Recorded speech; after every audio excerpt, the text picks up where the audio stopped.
Hey you guys, this is Brandy Chanel. Welcome back to my channel. Welcome to your Our Kind of People Season 1, Episode 2 review. Without further ado, let's get into it.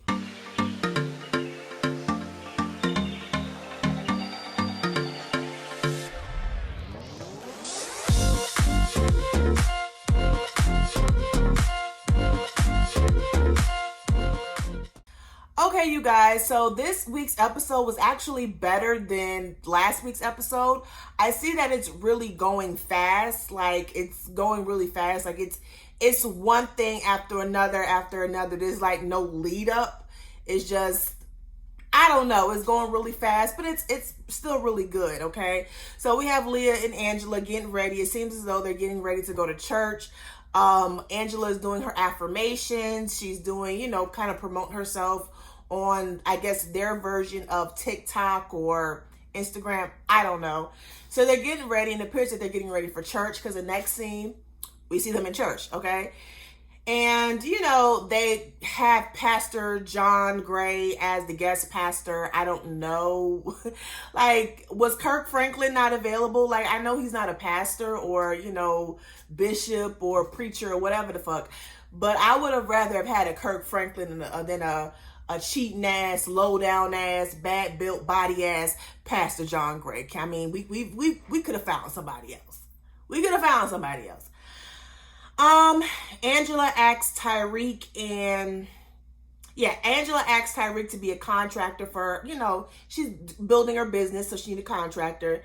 Her and Leah have a little run-in, and that was the end of the whole scene at church. So now we have Leah telling Raymond that she actually retired her father, and that actually benefits him and his business. So I think in this show, we're going to start to see that Raymond is not as perfect as the first episode and majority of the second episode has kind of portrayed him. Like, I think with his character, they're like pulling, it's like pulling the onion layers to see what he really is. And you really see his true character when he's on the boat with his friend or business partner. And a little more towards the end of the episode, when we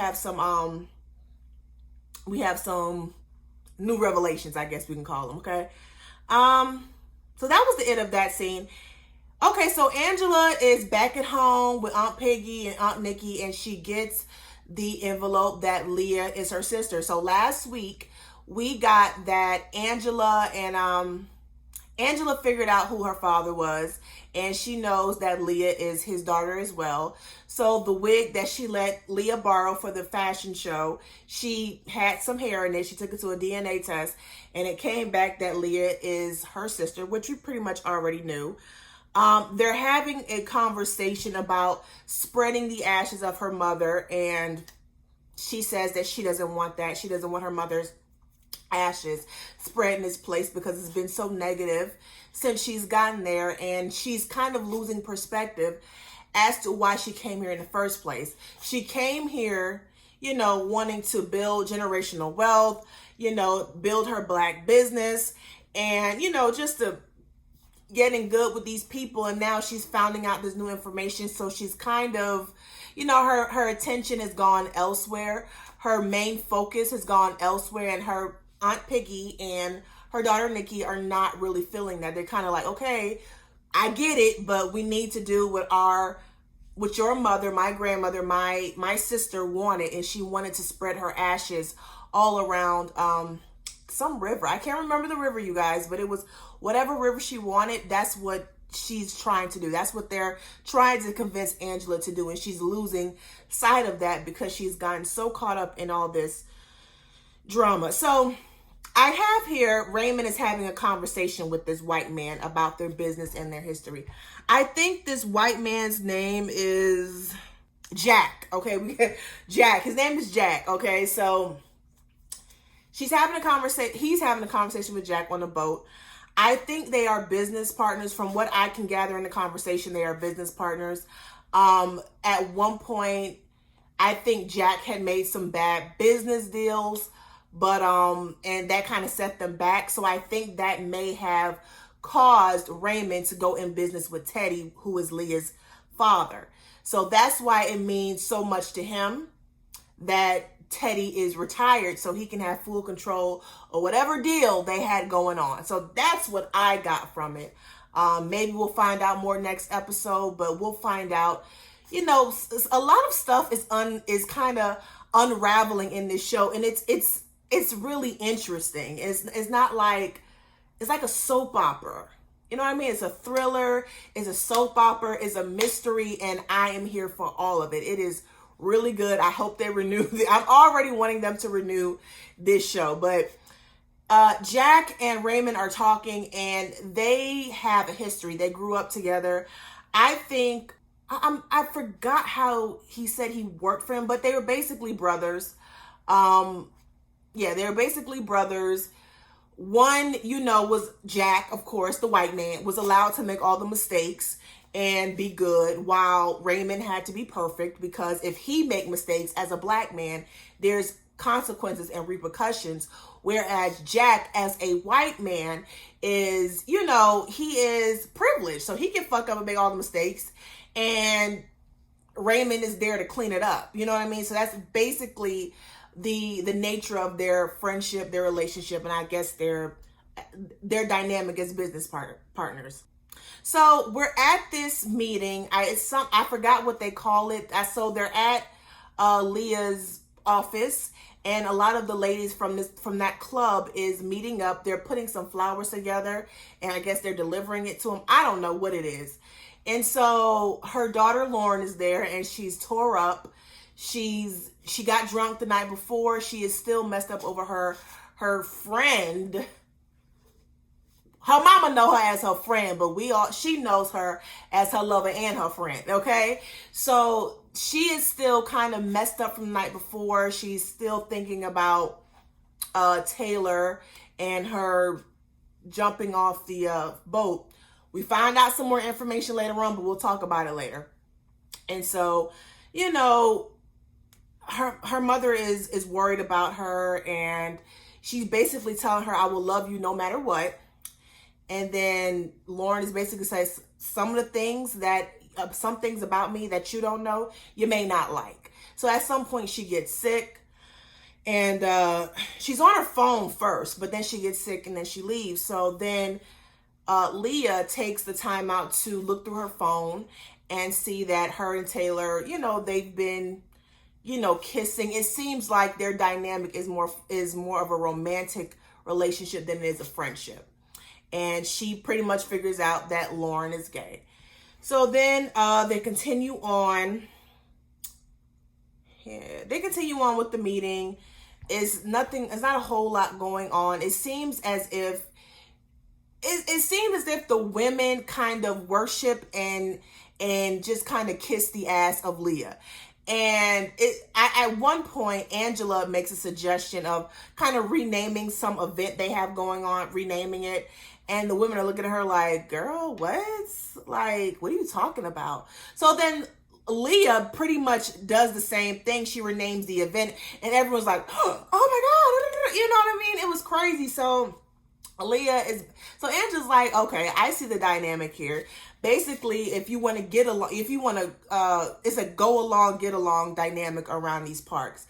Like, you have to be in good with Leah to get ahead of everything around in this society, in this club. You know what I mean? So then, Angela runs into Raymond in the office or whatever. They in the hallway, they're talking, and he's basically letting her know that she has confidence, but her name hasn't been put out there.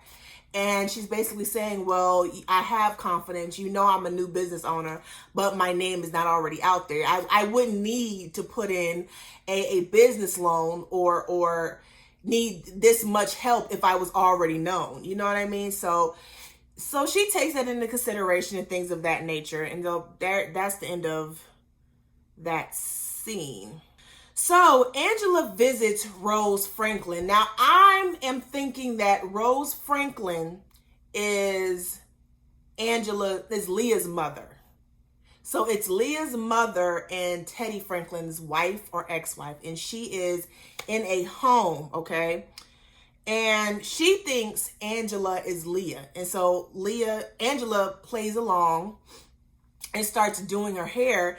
And she finds out that at some point her mother gave her up for, I think, $5,000. And she reveals that Teddy had an affair. She knew about it, and the woman gave her up to someone else who really wanted a baby, and she paid Angela's mother for the baby, basically. And so we find that out, and Angela's shocked by that. Yeah, it was $50,000. Okay, so Leah is at the Forbes shoot. Teddy visits, and he's there making one of his Daddy Pope, his Daddy Pope speeches. Like, I promise you, Daddy Pope and Teddy Franklin are the same people. They're the same person, people. They're the same person is what I'm saying. Y'all know what the fuck I'm saying. And it's like he didn't have to break character. Like, he just brought Daddy Pope to this show, and that is it. And he plays it very well. And, he's just kind of hyping her up, giving her a hard time. And she reminds him that, yes, I know of your cheating. I know of your affairs. And, she basically lets him know that she remembers going to a house and a little girl came out and, and said daddy, and that was it. So, yeah. Leah visits Angela. I don't know what she was trying to do. I really don't remember too much of the conversation. I know that she was trying to tell her about the event, and she talked a little bit about the whole business program that Angela is in. And then at some point, she brings up Taylor. Angela asks Lauren about Taylor, and then what's her name? Leah. It's like Lauren, Leah, Angela. It's a whole lot. So Leah then tries to divert the conversation. And then basically she says, I love you, but I don't know if I can accept this. So basically she's telling her daughter, listen, I know you gay, I love you, but I can't accept the fact that you're gay. Which is that a shock in the Black community that most Black parents can accept their gay children?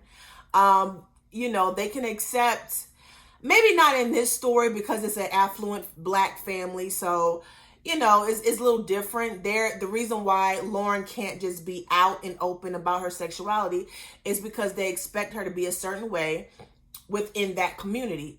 But we all know it doesn't matter in the Black community what your background is, your social background is, your economic background is. You could have had 15 baby mamas. You could have had, 6 baby daddies. You could have been to jail. You could have dropped out of high school. You could have made a whole mess of your life.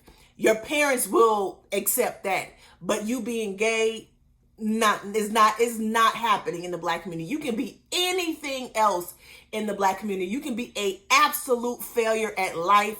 But if you are gay, that is totally unacceptable. So this story is not really foreign in the Black community. Angela lets her know,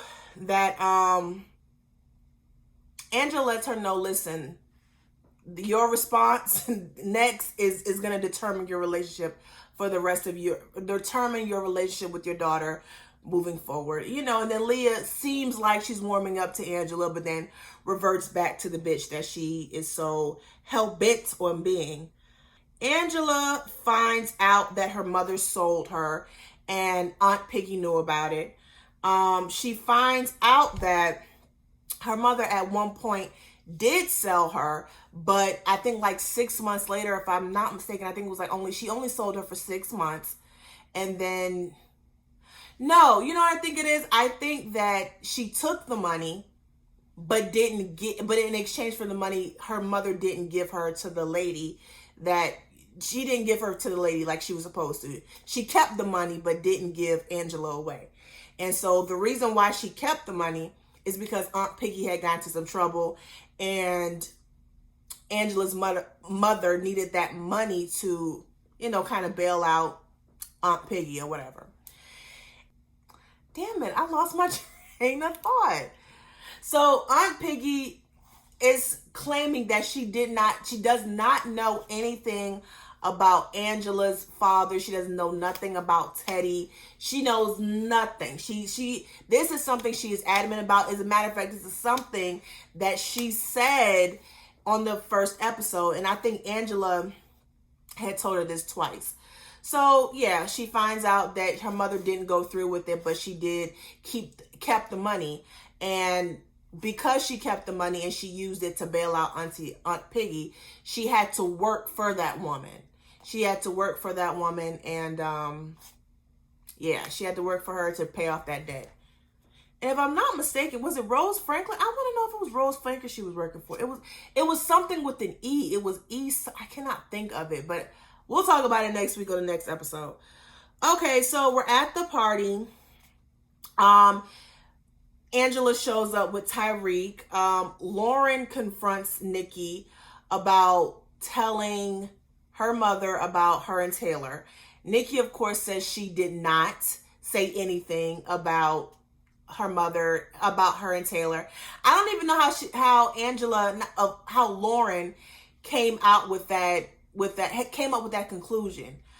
Because Leah told Lauren that she looked through her phone and found the pictures of Lauren and Taylor. So I don't know how her in her mind thought that Nikki said anything. I don't know. Maybe she was just doing that to kind of fuck with her. I don't know, because she don't like her. So maybe she said that to kind of fuck with her and kind of build up a reason not to like her. Of course, the son, I can't think of his name right now, approached Nikki first. I think he had a little crush on her. And of course, they could potentially be cousins. And Auntie Piggy was like, kissing cousins ain't godly. I thought that was pretty good. Okay, so it's presentation time for the Forbes cover, which Leah had done. And it's announced, Teddy announces that he is not retiring and that Leah will be his co-founder, co-chair, which that she will continue to be her right-hand man. And what happened was she had some information that she was going to use against him, and it was FBI legal information that she was going to use against him if he didn't retire. However, that issue also included her husband.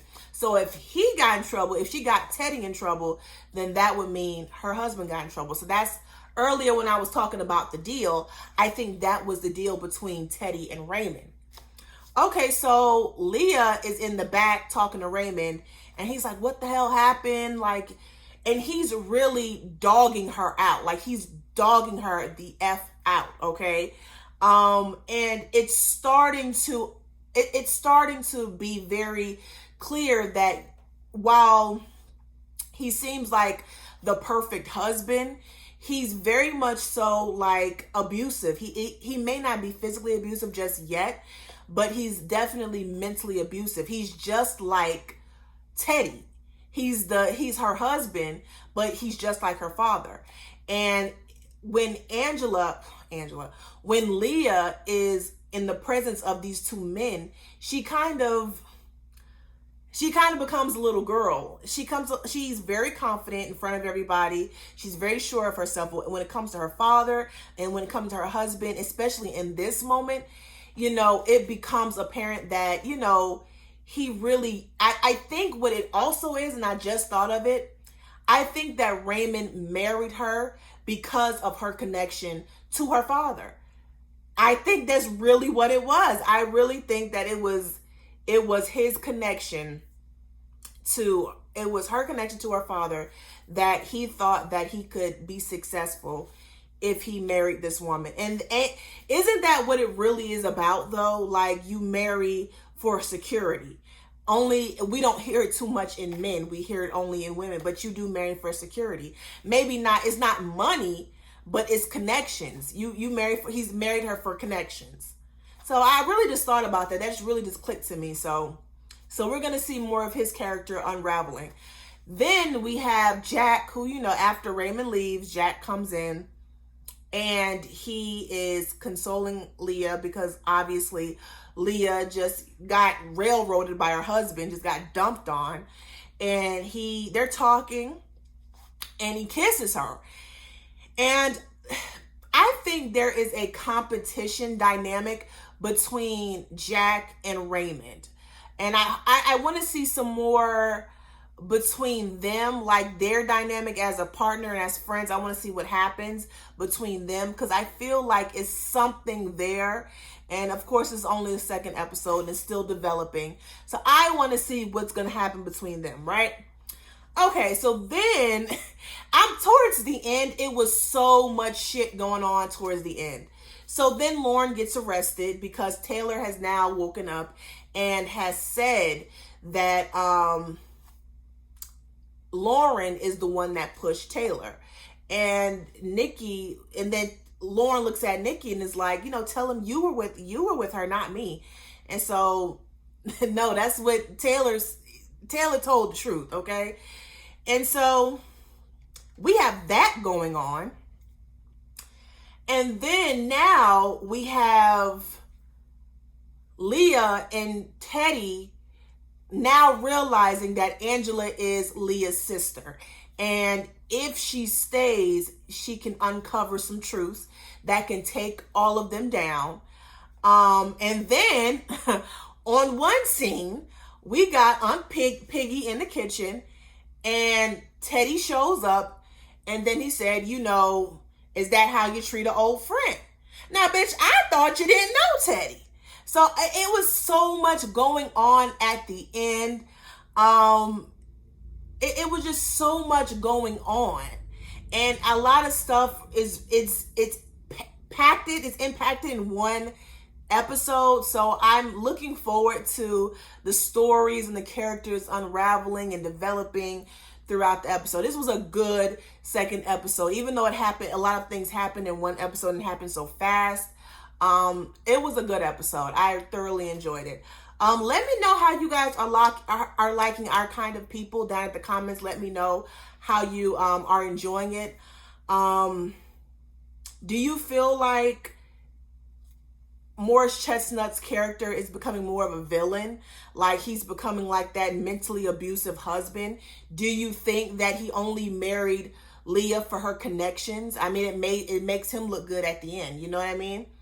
But anyway, don't forget to like, share, comment, and subscribe to my channel. Without further ado, toodles!